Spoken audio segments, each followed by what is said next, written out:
It's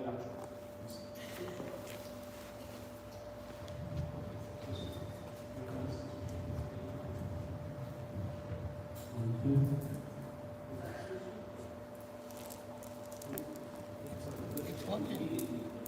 Yes, I want to.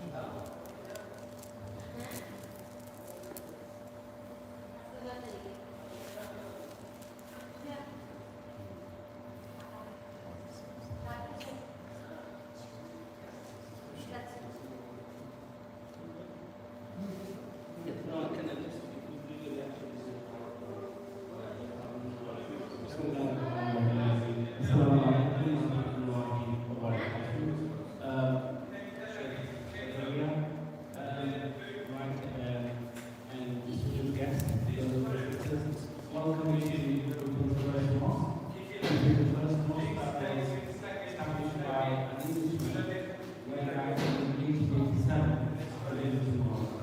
So he established the first mosque in the open view on Christmas Day in 1889. And he chose Christmas Day because we believe Jesus Christ was the prophet of God, and he gave the opportunity for all families to celebrate their religion as well. So we're very humbled to do that.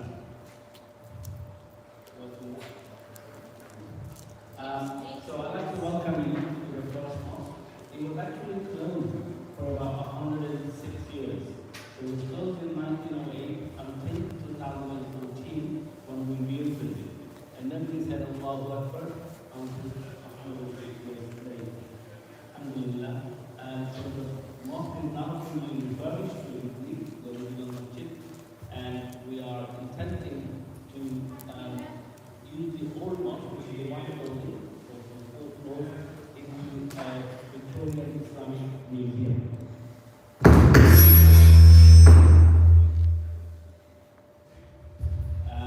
And so the work is still carrying on. At this moment, we have inherited the building in the city, which is the Red Brick Building. This was part of the City Council, and we're in the process of purchasing that building at the moment. And we've been trying it for the last 5 years here. So we go that it happens. And once we do the museum of the white building, this building will be for data Dawah Center, Islamic Center, Learning Center, madrasas, as well as all the activities that are needed for our children and our community to grow in the Middle East as well. They need not only Islam, but also to be qualified in their daily jobs, careers they need to go into. So this place will be spiritual, enterprise, social, health and well-being, and so on. Everything that is our life. We'll just do the rest of the day. So it gives an opportunity for students, families, and children to come to an Islamic gallery where they can actually be in the Islamic setting and also can have food. We deliver a number of programs, and right now we have we need the open doors, which is specific programs, projects of the US, in the mosque, that enables and Muslims to come together every so often once at least in more and we are connected on that.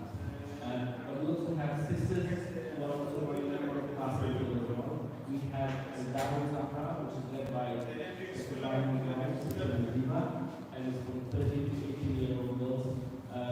Sunday, they go to the whole Islamic teaching.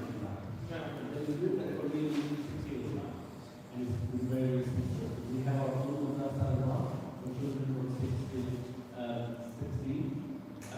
We do enterprise programs, women in business, men in business, mobility. We have health and social well-being, daily care, and we also participate in national institute of health issues projects. They do often seminars and there's during policy, we are doing deliver 14,000 people vaccinated in this building. So we are still going on because of what we are going to be doing. This is the community hub as well as the Islamic Institute. ABDULLAH, we are very interested in Islam and also the community. We have a challenge at this moment. The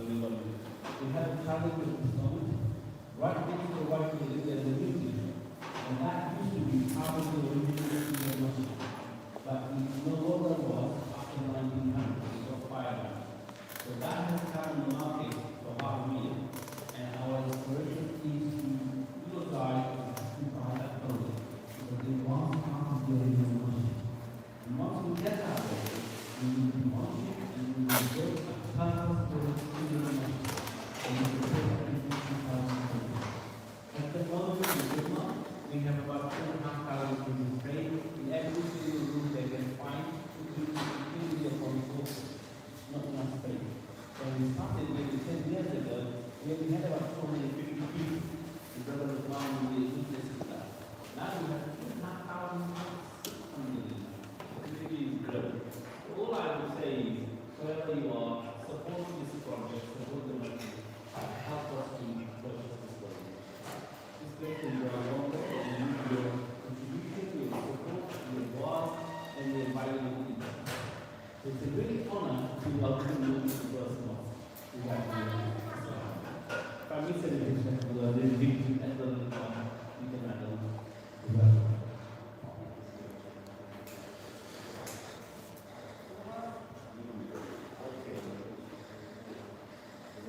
Thank you, brother. Personally, thank you for your facilitation of this place for us. And we've done our best not to repeat it. Not taking anything from our alhamdulillah. It's a good way for the community to come together. The next part of our meeting this evening is for Zachary Wright to talk about Sheikh Ahmed Tijani, his life and legacy. This came about because Zachary was visiting Greece, presenting a paper, and he was visiting me, and I said, you shouldn't pass by without us sitting with you and benefiting from your knowledge, mashallah. Although we refer to Zachary Wright as doctor, he's a Sheikh in his own right, with a strong connection and training from great masters such as Sheikh Sheikh Tijani. So I'll just read a short bio for people who don't know who Dr. Zachary Wright is. He received his PhD history from Northwestern University, his MA in Arabic Studies, Middle East history from the American University of Cairo, and his PA in history from Stanford University. He teaches classes on Islam in Africa, Islamic intellectual history, African history, and Middle East history. His research focuses on Islamic intellectual history in West and North Africa from the 15th century to the present. Most of Zachary Wright's field research has been conducted in Senegal, Morocco, and Mauritania with Arabic, French, and Wolof language sources. He serves as a faculty affiliate of the Northwestern Program of African Studies, Institute for the Study of Islamic Thought in Africa, and the Middle East and North Africa program. Zachary Wright has also spent many years studying traditional Islamic sciences with Sheikh and Sheikh Tijani along with his academic research. It's my great pleasure and honor to introduce you and to benefit from your great knowledge of Sheikh Ahmed.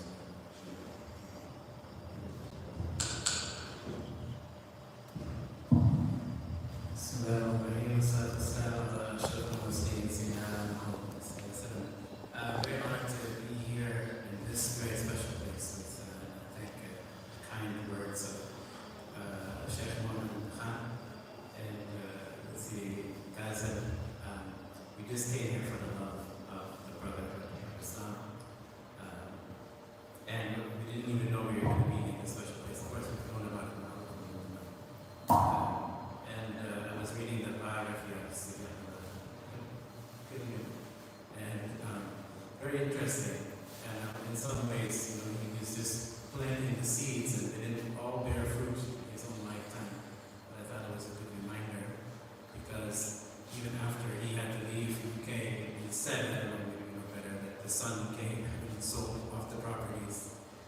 But then later on, so in some ways, we're all just children of this, and so it's also a reminder for us to keep planting the seeds, and to pay attention to our own children, to our own people around us, that we make sure that we are training them and letting them know what's important in life. So this was asked to say a few words about Sheikh Ahmed and his life and legacy. This comes out of my own personal faith. I converted to Islam in 1997 in Medina by QUILLAM, which is one of the major spiritual centers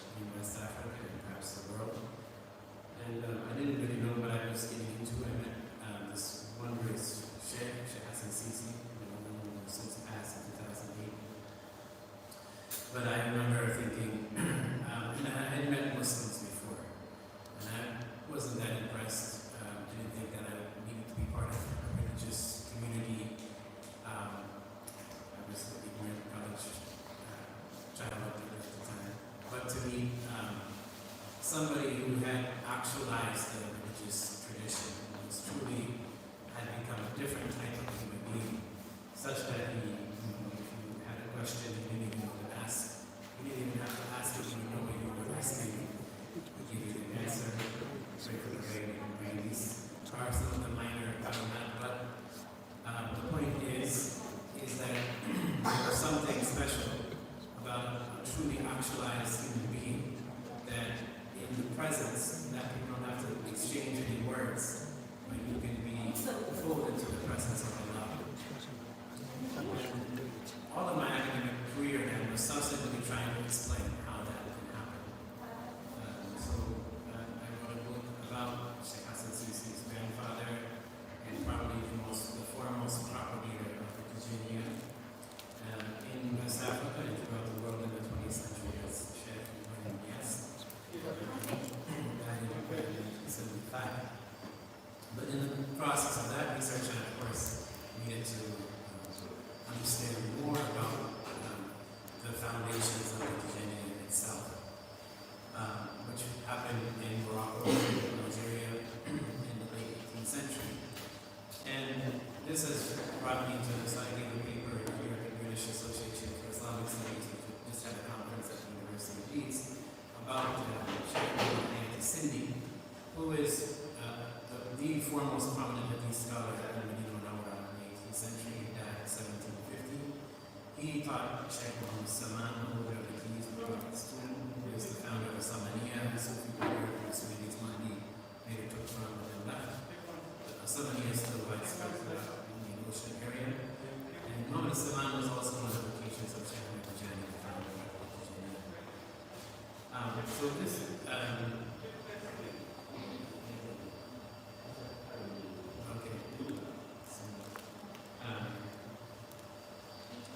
this is essentially, reminding us then that this 18th century period, which we've been taught by our colonial masters, and by the ones who have internalized colonial discourse, namely people who don't know themselves as reformers, but in fact they're reformers. They're interiorizing sort of epistemology that they inherited from the West, which is essentially to look down upon, to sort of understand their own religious tradition through scientific rationalism. Of course, rationalism has its place. Al-Ghazali talked about rationalism as one of the epistemologies, one of the three main epistemologies that you would come to know what is true, like instinct or touch, five senses. But there's another type of way of verifying knowledge, which is through kashf, with the idea of spiritual unveiling, that there can be you can go through a process of spiritual purification, and you can know Allah with certainty, and you can know the things that the Prophet said with certainty. So this was the spiritual Sufi orders. And in the 18th century, then all of these Islamic sciences were in very, very vibrant dialogue. The scholars were knowing each other, were visiting each other from all over the Islamic world. This is a time of immense intellectual sort of culmination of the Islamic tradition. And we are only now looking at the 18th century, unfortunately, through the lens of the Wahhabi movement, and thinking that everybody was worshipping trees and worshipping graves. And this couldn't be further from the truth. Right? There were amazing scholars of this period who didn't see themselves as beholden to any of the scholars that came before Ghazali. They respected them, but they saw themselves in the same rank as those scholars. So this is a sort of historical context that I'm very fascinated by as a researcher. And obviously this is, so my book is about, it's called Realizing Islam, the latest book, the Tijaniya in North Africa in the 18th century Muslim world. And by realizing Islam, I'm essentially invoking this concept of tahqiq, actualization, verification, interiorization. And I'm trying to suggest then that the Tijaniya was, which was known at its own time as the Tariqa Muhammadiyya Tijani. That this was a way of actualizing the religious tradition in a time of immense political and social uncertainty. Now, obviously Napoleon had already been in Egypt in 1798, the English were in the Mediterranean and other places, but what Muslim scholars meant by the difficulties of the time. So, for example, Sheikh said, this time, that in his own time, that sin falls on the human beings like heavy rain and nobody can escape it. But the gray is better than, that there's something in between is better than the actual sin. If you can stay away from it as much as possible. So he recognized a certain facade, a certain corruption of his age. But what he meant was not European colonial conquest per se, but was the weakness of faith in people's hearts and their, commission of some of the kabair that was bringing upon them the punishment of God. So this was the context then in which Sheikh Tijani was operating, and I think in the contemporary circumstances, a continuity of the discourse here when Sheikh Tijani Sisi Sheikh, the Imam of Medina Bay, was asked, why would we become Tijani? Why to take the Tariqa Tijani? And he said, and of course his grandfather, Sheikh Ahmed, said, you will not benefit from taking the Tijani except that you will continuously be seeking righteousness. And he said, what we want from the Tijani is to be a better Muslim. So the Tijani today, if you don't know about it, it's important for you to know, because it's one of probably the most popular Sufi order in the world, or if not the most popular, one of the most popular. Internal estimates are about 100 million Muslims belong to this Sufi order. As you know, about half of the Muslim world today claims affiliation to a Sufi order. In the 18th century, it was much more. Tijaniya is largely, its presence is largely in West Africa and in North Africa. In places like Nigeria, we probably have 40 million adherents of the Tijaniya alone. But it's also spread all over the Middle East, into India and into Indonesia. The former Mufti of Albania was Tijani, Aziz al-Qassam, that the Qassam brigades are named after, and for the Hamas resistance movement was a Tijani. So it's not just a Black African Sufi order, as is sometimes known on the world stage today. But of course, I would say the primary, there's something to be said about what's going on in West Africa. West Africa is one of the few places in the world where modernizing state forces, whether colonial powers or internalized modernizing forces such as Ataturk and the like, in these places they confiscated the awqaf, they went after the financial independence of the ulama class. And this is why anywhere you go in most of the Muslim world today, you would never find anybody giving the khutbah, standing up to teach, except that he has explicit permission from the state authority to do so. And he's paid by the state. And this is not the case in West Africa. Colonialism, modernity was not able to compromise the independence of the scholarly class. They still have been able to maintain their knowledge traditions. The father of Sheikh Ahmed, for example, his name is Ahmed, he fought in the jihad against the French. He died in 1922. And at a certain point, he came back to live in the Senegal area. He had gone into exile in Gambia. And he came back to live in the Senegal area, which was under French colonial occupation. And the French said, before we let you settle here, we want to know are you still fighting us? And he said, I'm not fighting you because I'm no longer fighting you because you don't have anything that I want. And they said, what do you want? And he said, well, I want my children to know what I know. I want to teach them what I know. So if you leave me alone, you let me in my mosque, in my madrasa, teaching my children, I don't have to fight with you. So this is, I think, emblematic of what happened in West Africa and why you find traditional Islam in some ways practiced still in West Africa because it has been unbroken by the process of modernity, the colonial occupation. So Sheikh Ahmed talked about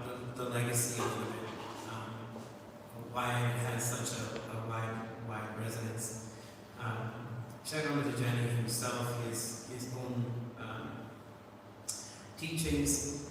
I think one of the interesting things that we forget about when we talk about histories of Sufi orders in the contemporary world is that we see them kind of existing as a sort of clique, right? Now different groups, they have their own types of zikr beads, and sometimes they come together for the mawlid, sometimes not.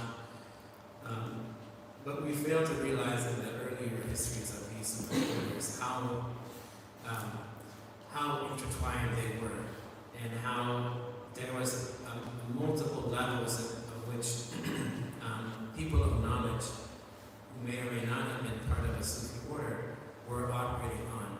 And for Sheikh Tijani, for example, yes, he had the wird that he taught and transmitted the Sufi litanies.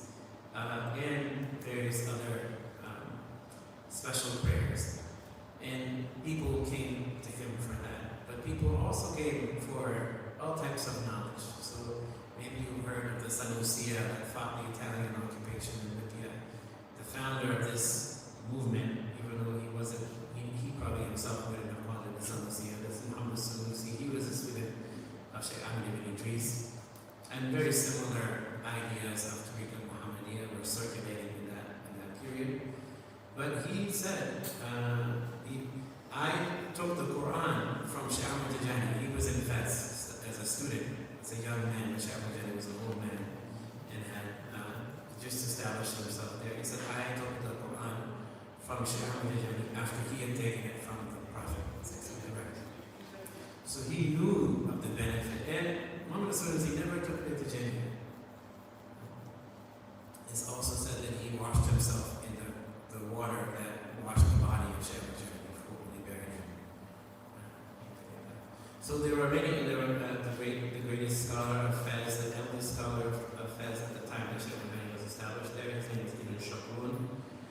And he was the head of the Council of Scholars of the Holy Sulaiman, the king of the Alawite dynasty. And he would always come to Sheikh Tijani to study with him, to exchange knowledge. He said he was a muhab, he loved Sheikh Tijani, but he didn't take that. One of the others, the greatest Maliki jurist in Fez at the time, Hamdun ibn al-Hajj, his son Talib ibn Hamdun ibn al-Hajj has wrote a Hashia, very important of the Russian campaign. We'll come across that one. This is a primary book of Maliki fiqh and Ashari Aqidah. So he was the great scholar, he was the Muhtasib of Fez, and then he was the market inspector of Fez and a prominent jurist. He himself did take the tariqah, but he didn't want to do it. He kept going on in his learning circles. So there are wide, I think, in other words, what I'm trying to sort of communicate is that anybody, many people have different tariqahs here, some people have no tariqah, but the important point to recognize then is that the Sufi order is a path to actualize the Islam itself, and we should be able to benefit each other on a variety of different levels while respecting the kind of specific Sufi initiations that each of us have. And I think it's good not to, in the Tijani perspective, it's a very, every tariqah has its own shurut, right? Some tariqah, Rifa'iyya, at a certain point you had to wear certain clothes, right? For the tariqah Tijaniya, we try to respect other people's Sufi initiations, and we say it's not good to mix them. But I know that the Ba'alawi has a different opinion, for example, right? They say, this is weird latif, everybody should do it, it's good. That's their opinion, that's fine, it's not the Tijani opinion. But we respect, we can agree to disagree, right? And we can celebrate the moment together, and we can benefit from each other, the exchange of Islamic knowledge. So one of the major things that any Sufi order is the emphasis on the dhikr, the emphasis on the remembrance of Allah. And I think this is one way in which we as Sufi practitioners need to remind our fellow Muslims of the benefits of the things that they're doing all of the time. Right? The benefits of saying Fatih Kitab It's like reading all of the Quran at one time. It's like all of the prayers ever said in the universe from beginning to end, just to say Fatiha one time. So the importance of saying La ilaha illallah. There's a narration that Prophet Musa was continuously asking, because he had the ability to speak with Allah, that he asked Allah, tell me the best of dhikr, the best supplication that I can make. And Allah says, say La ilaha illallah. He said, okay, but tell me something special that nobody knows. And Allah said, say La ilaha illallah. There's nothing better than it. If all of the supplications were to be put on one scale, and La ilaha illallah and the other, La ilaha illallah would outweigh it. Sheikh used to say, Man qala la ilaha illallah faqad dakhala jannah, right? This is a hadith. And he would always emphasize, faqad dakhala is in the past tense. Whoever says la ilaha illallah has entered the paradise. If you're really saying it correctly. Right? Because when the Tijanis talk about their weird, we say we have istighfar, we have salat al-nabi, we have tahiyyat, la ilaha illallah. Istighfar, asking Allah for forgiveness. Istakhalli is to empty yourself out of the dunya, meaning of your nafs, of the whispers of shaitan, so that you have this complete devotion to Allah. Salat al-nabi is tahalli, it's the acquisition of beauty in your character, so allowing Allah to adorn you in beauty and in light to worship Him correctly. Saying La ilaha illallah is tajalli. So you have tahalli, tajalli. Tajalli is the manifestation, witnessing the manifestation of Allah. If you have properly cleaned yourself out, adorn yourself with the beauty of the Prophet, you can witness the truth of La ilaha illallah. And the witnessing of Allah in paradise is the best of all things in paradise. And you can do it now. So this is the thing that we are entrusted then to remind. You don't have to be a Tijani. You don't have to be Ba'alawi or another Sufi order to know the blessing of La ilaha illallah. But this is something that we can remind each other of. I was teaching a class on Sufism in the university, and I was talking about Ma'rifatullah. And one student, she said, I don't know anything about Sufism. What you're describing as the experience of knowing Allah in this way, as Sheikh used to say, Ma'rifah is the knowledge of Allah in the absence of the self. She said, I have that feeling when I'm making sajda in every one of my prayers. I said, MashaAllah, that's great. So the dhikr itself, we know, Sheikh Tijani would remind us that the dhikr can exist at different levels. You have the dhikr of the tongue, you have the zikr of the heart, and you have the zikr in the absence, the complete absence of the self. And you yourself have gone and you're witnessing Allah making the dhikr with your tongue, with your heart, with your limbs, with your entire being. And that type of a person who is completely drowned in the remembrance of Allah, they become this mutahaqqaq, they become the person who has actualized the remembrance of Allah. And keep in mind, when the Sufi people are asked, what is the sign of the Wali Allah? What is the sign of the saint of God? They say they have no sign, except when you see them, you remember Allah, you can't help it. Because that person has actualized this remembrance of Allah. They are completely drowned in the remembrance of Allah, such that even when their hand moves, it is a remembrance of Allah. If you know such a person at this stage, Allah, you can get fatih. You can get spiritual illumination just by watching their hand pick food up and put it in their mouth. If you know what it is, that they are not moving except that Allah is moving that hand in remembrance of Himself. So Sheikh Tijani, for example, he then talks about different stages as the dhikr would penetrate your heart. What does it mean? He says there are actually 7 jewels of the heart. He says, in each is a treasury, is the location of one. There are 7 treasuries, and each treasury is the location of one of the 7 jewels. The first jewel is the jewel of remembrance. The second jewel is that of longing, ishq. The third is of love, muhabba, passion for God. I think shawq secret, which is hidden among the mysteries, of God, the exalted, its identity unknown. The fifth jewel is the jewel of the Ruh, or the Spirit. The sixth is of Ma'rifah, or Gnosis. The seventh is the jewel of Faqr, or poverty. When this last treasury is opened in the heart of the servant, he witnesses his utter dependence on God and need for him with each breath. And I think this is an important reminder for all of us on the Sufi path. We say we're looking for Muhammad, we're looking for Ma'rifatullah. Yes, it's true. But keep in mind, even in this state, fana min al-fana, annihilation from annihilation, then to go back as a servant, as a poor one in need of his Lord, is the ultimate maqam. It's the ultimate state. And this is why Jalaluddin Rumi, one of the narratives of how he met his Sheikh, Rumi was riding on a horse, and he was already known as a Sufi Sheikh and a teacher at that time. Shamsuddin grabs his bridle and doesn't know him. And he says, "Oh Sheikh, who is better? Yazid Bustami, who said Anal Haq, or Subhani, glory be to me, or the Prophet Muhammad who said, I have not worshipped you, Allah, as you deserve to be worshipped." And Rumi said he fell off his horse. At that moment he realized, of course, the Prophet was better, because the station of servanthood is better and beyond that of annihilation in God.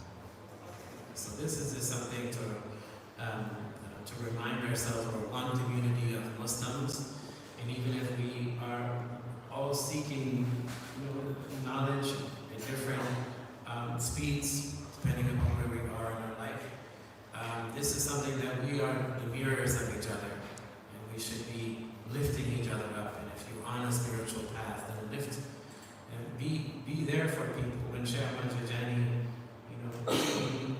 he sees the Prophet in a waking state, and after that point, he said that the Prophet never disappeared from him from the blinking of an eye. He said, "Leave all of the sheikhs," the Prophet said to Sheikh Ahmed Tijani, "leave all of the sheikhs you have been following before that." He had taken Shazali, he had taken Qadri, he had taken Khawati, and many others. And I am your sheikh, right? And all of the dhikr that the Tijanis do, according to their own list, what Sheikh Ahmed said, they don't do anything except it's been arranged for them by the Prophet Muhammad directly. So even if they're doing Hizbullah is the horizon of the sea, famous among the Shazaliyas, one of the great prayers. And Hassan al-Shazali, he saw the Prophet in the 13th century of the Common Era, who taught him Hizbullah directly.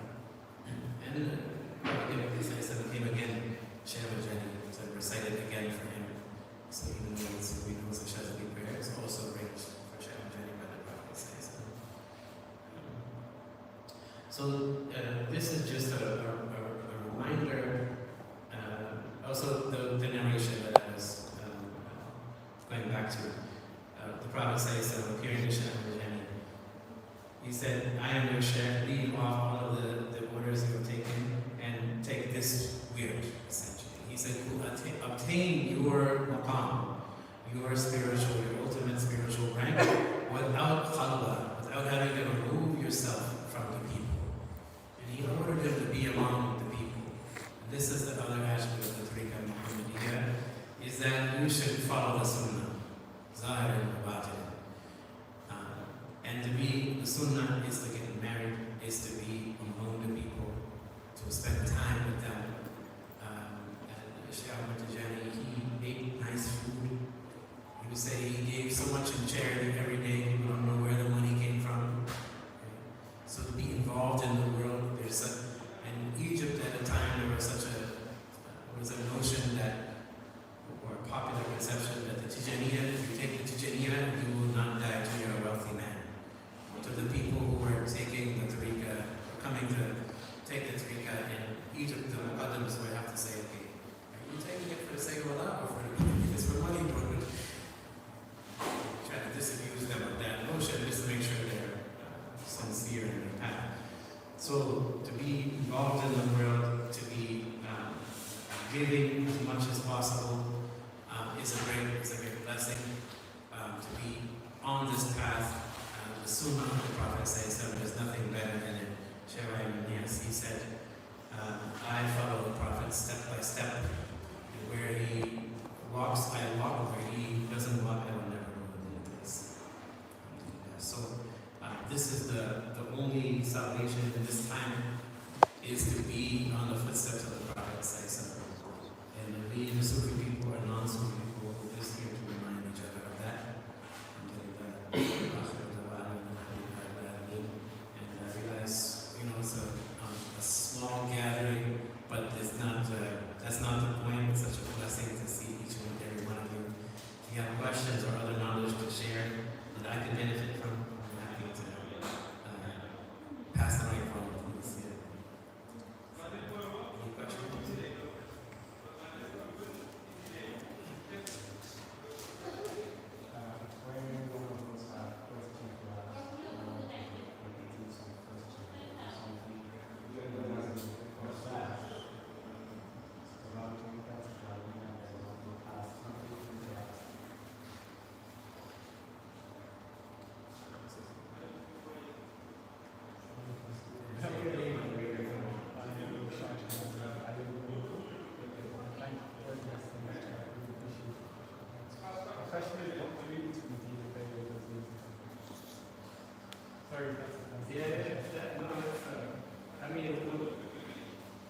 So he asked the question, how did I end up in Medina by Senegal, not being a Muslim, and in fact I've never been out of the country before.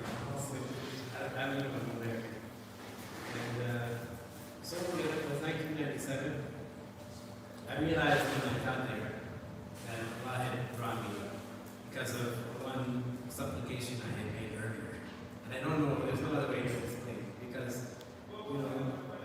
I think I was one of the first white people to be given tarbiyah by Sheikh Sisi. There have been people who visit, but to go there and stay and become Muslim was not something that, there were not many Black Americans that came there before me, but they were also places that,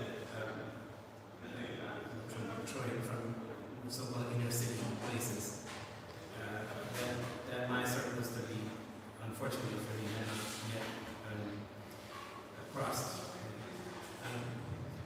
So I remember I was a college student at Stanford, and I had a Hindu roommate, and he went to India one time and came back kind of like him a little bit, and he'd been studying with the guru, and so I said, hey, someday, teach me how to meditate. This sounds pretty cool. So he said, yeah, you need a mantra. It needs to be two syllables that end in a long vowel. And you will make this mantra in a circle. And you make it more and more syllables, and you just left with the word. You choose the word for yourself, but it has some meaning for you. So I take one Arabic class to be cool. I said my mantra would be Allah. So I started meditating.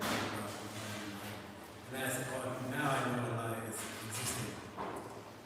But I couldn't get the how to kind of state in the time after a while. So then I got frustrated, and I've been to a mosque recently with one of my friends, and I didn't want to become Muslim, but I said that's the big one. So I made such the best I could, and prayed to Allah, you have to show me the way to do it.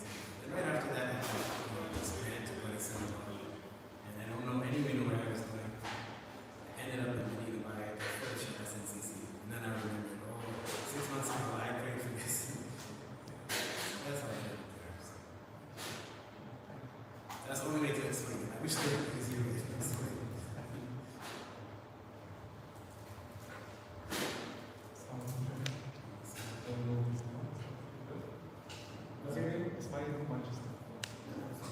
So my question is more in regards to the so the conflict in completely first in around the region.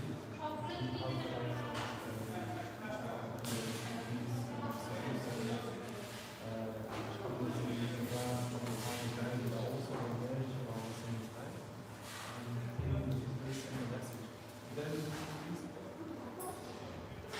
discussions about the Tariqa Muhammadiyya, there's different manifestations, and there is one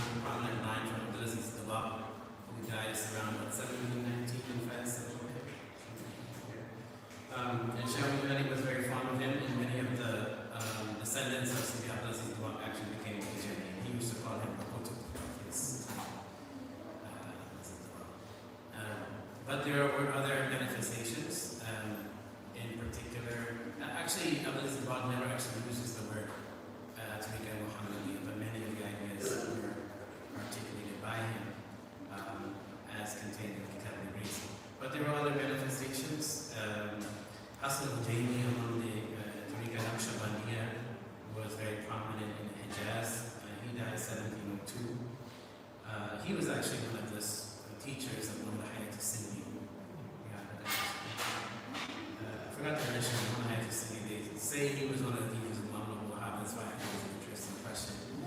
Because in fact, it probably wasn't. But so we also know that it was coming out of India with the Naqshbandiyya Mujaddidiyya, particularly in the lineage of Nasr al-Amdani and his son, Mirgard. And he got a vision of Hassan, the son of Ali ibn Abi Talib, right around 1735, right around the year of Sheikh Ahmed's birth. And he said, take the Tariqa Muhammadiyya. So that's the first time that we know the Tariqa Muhammadiyya by its nomenclature, and the type of thing that we need, the investiture. And what Sayyidina Hassan told Nasr al-Amdani is that this is the Sufi path of the Prophet. So of course the term had been known before by a great Ottoman scholar in the 1500s.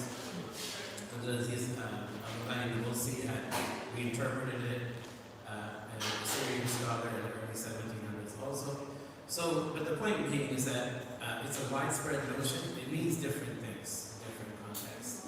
Murtada Zabidi, he talks about it. He's a great Yemeni/Indian scholar who moved to Cairo. Was one of the greatest scholars of hadith in Cairo in the late 1700s.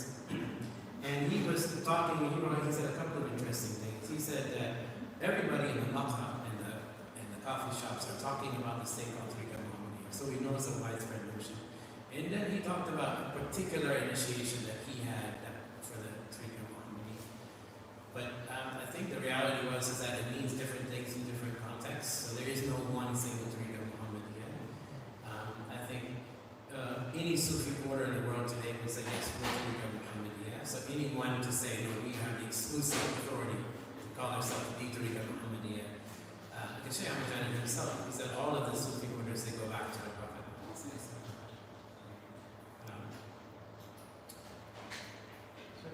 My question is more in line of these individuals that have a great vision of certain directly. In particular, you have Sayyid Sheikh Tijani, Sayyid Ahmed al-Qais, al-Dazi,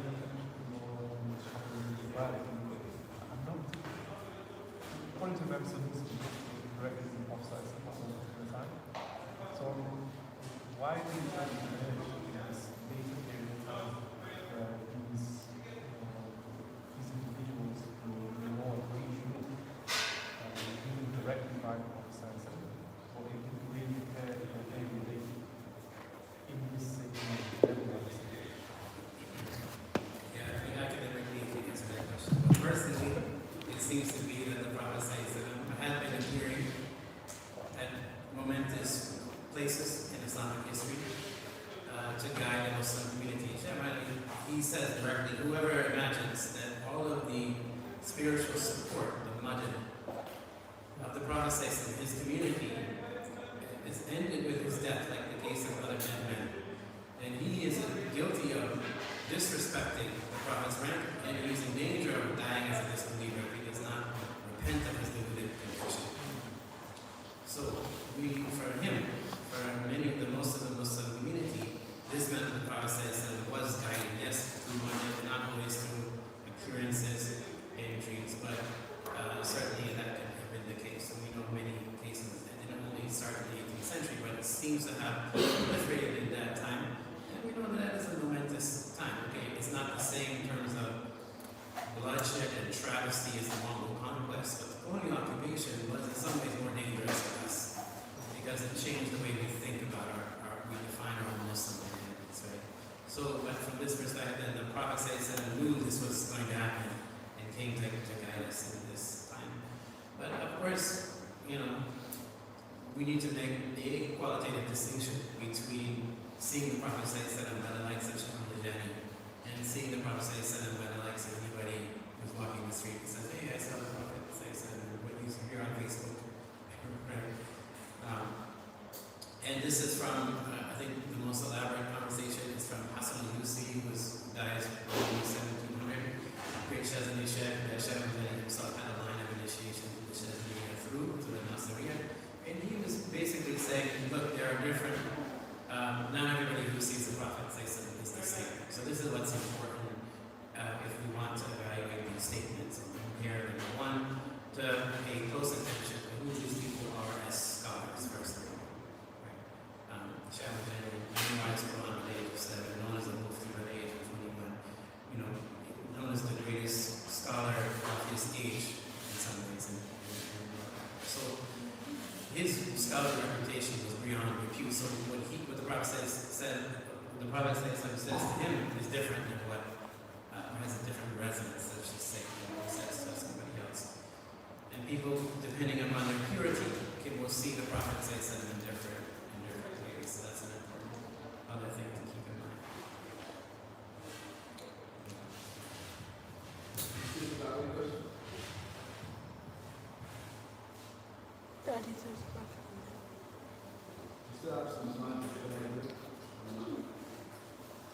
After my video, there'll be some live questions and some pizzas.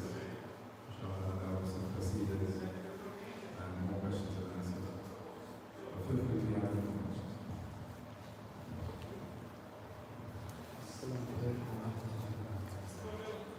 Look by my name. If you look at myself as a Muslim, I take faith in God.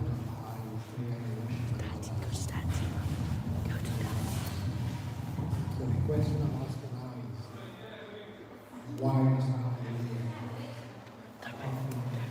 my father's pure wisdom and thoughts, and I'm striving to be better in terms of worship Allah. Why must I believe in terms of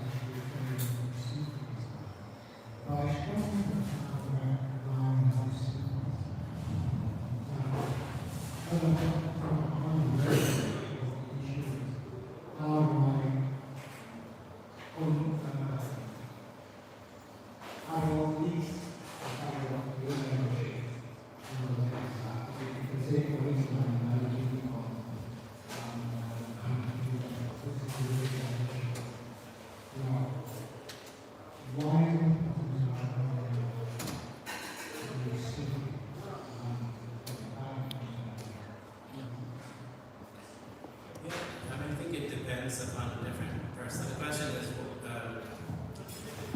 why take a tariqah? Yeah, if one is practicing one's doing one's best to fulfill the religious obligations, maybe they go to one madhab and madhab. Maybe he said he's studying Maliki fiqh, which that me too. And so I think the answer lies, the seed of it, I think, for me, lies in the conversation around fiqh itself. And in fact, most of the fuqaha would say, you're not really, don't go around saying you're a Maliki or a Shafi'i, unless you're a scholar, and you know what that means, and you had a rigorous course of study in that trajectory. For the layperson, you may be praying as a Maliki by default, because that's your community. But you don't have a right to say, I'm really a Maliki. Right? You're a Muslim. Class. So, but at a certain point, as you learn more about your fiqh, you might start to say, oh, now I have to answer questions about marriage, right? Or I've studied now people are coming to me and they want to know, what is the lineage of my interpretation? And you say, okay, it's a Maliki. I'm a Maliki. Right? You're now a scholar teaching. So, in other words, you become a Maliki when you need to become a Maliki in that case, right? When you're delving into that science, reaches of profundity, a depth that you need now to identify, to attach yourself to a handhold so that you don't drown in the ocean of fiqh. Right? Before that, you don't have a right to call yourself a man. You're just doing what your community is doing. Right? So the same thing with tasawwuf. Yes, you can be making dhikr, and many things from reading the Quran is the best of dhikr, right? There are many other adhkar from the Sunnah of the Prophet, but if that's enough for you, then you don't need to call yourself one Sufi or another. But when your longing for dhikr increases, in order for you not to get drowned in the ocean and pulled in too many different directions, it's good for you to have one handhold, one lure that you're going to. The same way, if you want to dive deep into fiqh, if you don't choose one of the madahib, you will never go anywhere in fiqh. Yeah?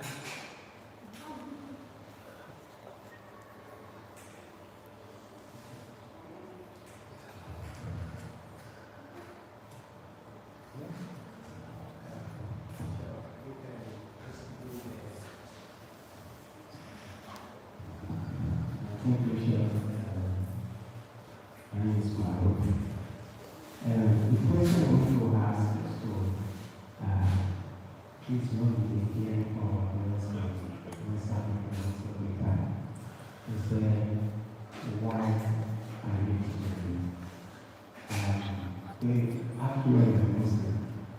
So do you have to get initiated to respect their nation? So why initiated? Why initiated? Why do you need to take initiative for the certification? And that's a very good question that people know about and probably online listening to us, they will see how to question. Another thing to ask is that we have issue with somehow we have issue with solar party. This is solar party it's not perfect at that what you said at the party. Why do we have to do so at the party? Why is it so important that we have to do that? And then come to when you see so at the party, you know you will know it. Because they are not convinced of the things. This is the key issue that we have to show. But we will have one way to go. So this is obviously an issue of controversy. Sufi orders is the act of the Diyash. And Sufi orders defend this by basically saying, returning to the idea of permission. That permission is essential in the practice of the Torah. And even they say that both Shaitan and Adam sinned against Allah and asked for forgiveness. Allah forgave Adam and not forgive Shaitan. Why did he forgive Adam? Because of the word that he gave him. In other words, Allah gave permission for Adam. So permission is not something that our nafs likes to hear. We have everything we need for our own selves. But the act of submitting yourself, or at least going through the process of learning from a living exemplar, is one of the things that is a pedagogy or a way of learning that is essential for our tradition that colonialism has tried to destroy for us. And this is why you see Muslims now, we call themselves, they refer to sometimes as ABDULLAH, people of various religions. The evidence of a truth of a practice in a traditional context was that you got it by permission from somebody who had it by permission back to the Prophet. That's the evidence of its truth, its trustworthiness. The trustworthiness of a hadith is in the Rajal. It's not in the content. You don't have to believe whether the Prophet says that you personally believe that the Prophet split the moon or not. That's not the evidence or the how we justify whether that hadith is correct or not. No, we justify it. Was it related by a trustworthy narrator from a trustworthy narrator?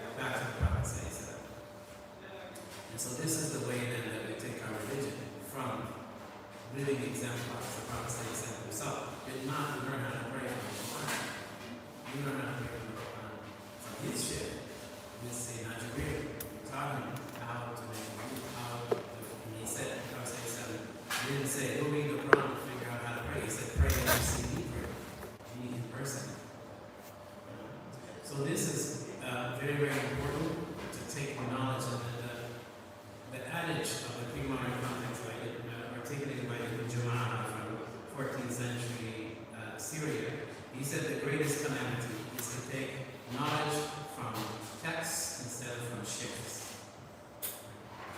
So this idea of permission is just the act of going to a person who has permission and getting permission from them. This is a way then of making sure that the connection is sincere.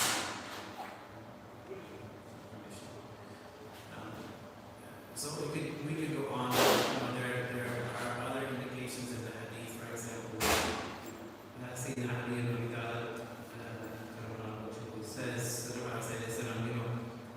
teach me the meaning of La ilaha illallah. The Prophet says, close your eyes and repeat after me. So there's an act of initiation going on here. Or the narration where the Prophet says was some of his companions, and he said, now close the doors. Any stranger among us, close the doors. And that's when he informed them of the message. So this is, and I mean, of course, this is something that people can agree to disagree on. This is a Sufi practice that non-Sufis don't understand. That's clearly having a sheikh itself is another one of these practices that in modern context looks strange, but in reality is what's, you had a sheikh for everything in the modern context. Knowledge was an apprenticeship. The average coming out of these pedagogical texts says, if you knew the true value of a scholar, you would never let their teach you around. In other words, you would carry them around. So this is the way that people venerated the carriers of knowledge that we sort of lost. So when we talk about getting permission from a person of knowledge to do a certain thing, nobody would question that. But in today's world, where we say, it's just a man among men. Yes, it's true. But they have something special. Does it mean that you worship them? Doesn't mean that they can't make mistakes. And we have this strange thing going on in the rest of the world today, especially in the West, where we either spare somebody entirely or we put them on a pedestal. People have asked about some famous, West English-speaking scholars, and I say, I don't have to, I can respect them, right? I say when they speak about what they know, I appreciate them for the knowledge they share. When they speak about what they don't know, they're just like anybody else. Right? Whether it's politics, Palestine, or something else. So that's the issue of permission. About Salat al-Fati, Sheikh Tijani, he related extraordinary things about the blessing of Salat al-Fati. He said, if, what the Prophet told him, if you had 1,000 countries, in each country you had 1,000 regions, in each region you had 1,000 villages, in each village you had 1,000 people, and each person is making prayer on the Prophet for 1,000 years, 1,000 times a day, with any other prayer except Salat al-Fati, one Salat al-Fati would equal all of those prayers on the Prophet, all of those thousands of years, and all of those thousands of people, thousands of villages, thousands of countries. Not one, all of them together would equal one Salat al-Fati. He said it's the same, the equivalent of all of the tasbih, all of the supplications that have been said in the universe. So, of course, Salat al-Fati is subject of controversy. And in Sheikh Tijani, again, he said this is something that the minds benefits the minds that conceive. So Allah has opened it for you. Say, keep praying. But Salat al-Fati, how do we defend it? We know some of the people will attack Salat al-Fati by saying the only prayer on the Prophet that is permissible for the Muslims to use is Salat al-Ibrahim. Because when the Prophet after the verse was revealed, surely Allah and His angels sent blessings, sent prayers on the Prophet. We believe also send prayers and we can do recitation. The Sahaba came to the Prophet and asked him, what is the best way to say in our Salat? was silent. If you read the narration, he said he was silent for a long time. Then he said he was asked again. He said he gave them some. So even Tijani, if you hear any Tijani say we should do Salat al-Fatih in the Farida, don't listen to them. Because the Prophet commanded us that this prayer, Salat al-Ibrahimiyya, in our Salat, that's the one we do in our Salat. Don't do anything else. And the Prophet said to do in our 5 daily prayers, our ritual prayers. But despite the Prophet having said this, we do know that the companions competed among themselves and write their own prayer on the Prophet. If you go back and actually read the prayer that was authored by Ali ibn Abi Talib, he has one very, very similar to Salat.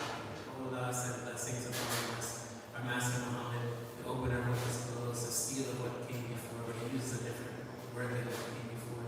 He goes on very similar to Salat. Salat al-Fatih, and we know that people were competing throughout Islamic history to get the blessing of having a prayer on the Prophet. And by the time of the 15th century, you have Ahmed of the Shazaliya, who comes with the Layl al-Khairat. And this was supposed to be the best of all prayers upon the Prophet. At that time, the people were gathering in all regions of the earth, the Muslim world at that time, to complete the Layl al-Khairat, which has all of the different names of the Prophet. We divided it into 7, and we finished one reading in a week. And then some people would try to do more, do one reading every day. And Sheikh came, he said Salat al-Fatih is worth 70,000 times the Layl al-Khairat, one Salat al-Fatih. And the Layl al-Khairat is a book, to say it one time. So this is the blessing of Salat al-Fatih. It's not extraordinary that people would be knowing of different ways to do it. And Allah is the one who gives the benefit of Salat al-Fatih. Sheikh even asked, why if Salat al-Fatih was such a blessing, why is it that it wasn't known to the Sahaba? And he said, essentially, I'm condensing the story, but he said essentially, they lived, first of all, because they came before us, they have benefit from us saying it. So we say it and they have benefit for it. Also because we got the religion from them. But second, he said we essentially the ones who needed it this time. And Salat al-Fatih, it has an interesting story. It was revealed to Ibn Bakri. It was a book of his time. Lived in the 1500s Egypt. He made Khalwa and Bakr for a number of years until he got Salat al-Fatih. Salat al-Fatih is sheet of light. And then he was told to keep it hidden until its older years. So 9 years Salat al-Fatih said many different groups. Its origins, its way that it is known is through the Tijani.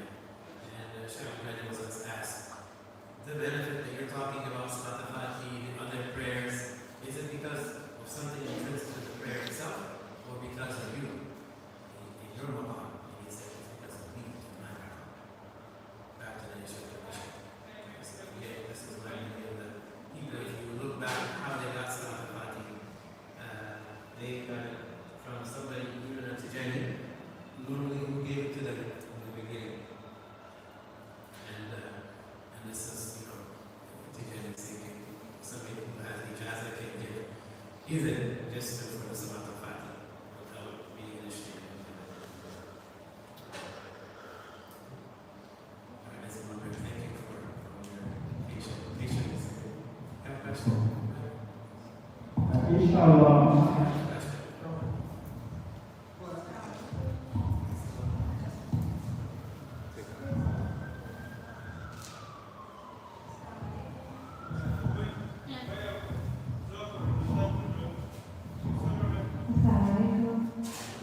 I'm asking questions on two sections. One of them is, what does it take to be Tijani? And if you are Tijani, what is expected to be?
You have to practice the word until you die.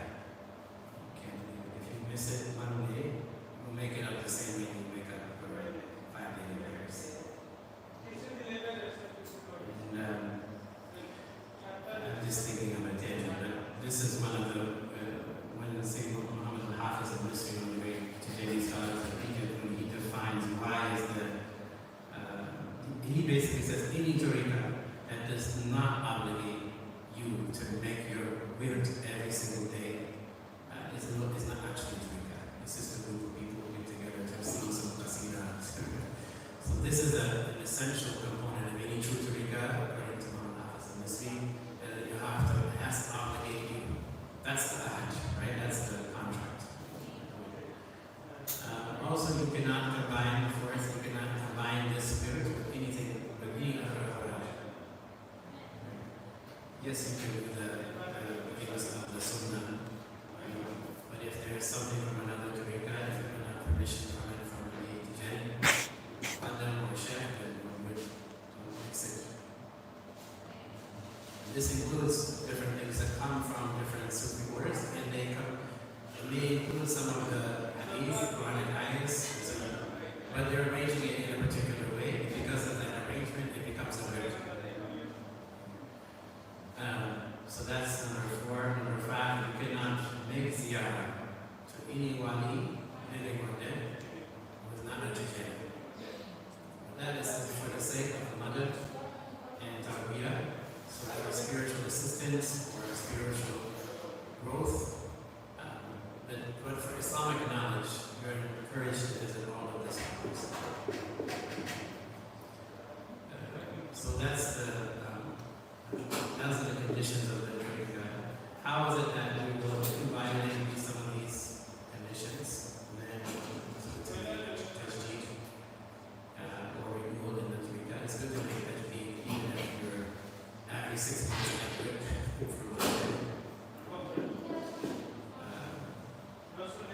yes, and do you have to take it be born into the Tijaniya, or you have to take it? You may be acculturated to it, but and something I talked to a man the other day, 2 days ago. He told me, yes, he took tariqah when he was 9 years old. He took his tariqah when he was 12 and had fatah. But he said these two, after that he became influenced by the Salaf. He left the tariqah and came back. But anyway, most of the people, they say, you ask him, by what age you think it's good? When they want it, when they need it. That's the other thing about tariqah. It's when you need it, right? We don't take the tariqah to be better than any other Muslim. We take it because we have seen the ugliness of our own nufus, and we need the zikr. We realize our capacity, and we need this to be connected to the Prophet, to be connected to Allah. But people in the United States, they say right around 18 is a good age. Could be a little bit earlier. Thank you, Sheikh. Just we go for one minute now, and come back and coming back for if you have a question to ask and procedure, you pick it, and then I will be there, inshallah. If your questions,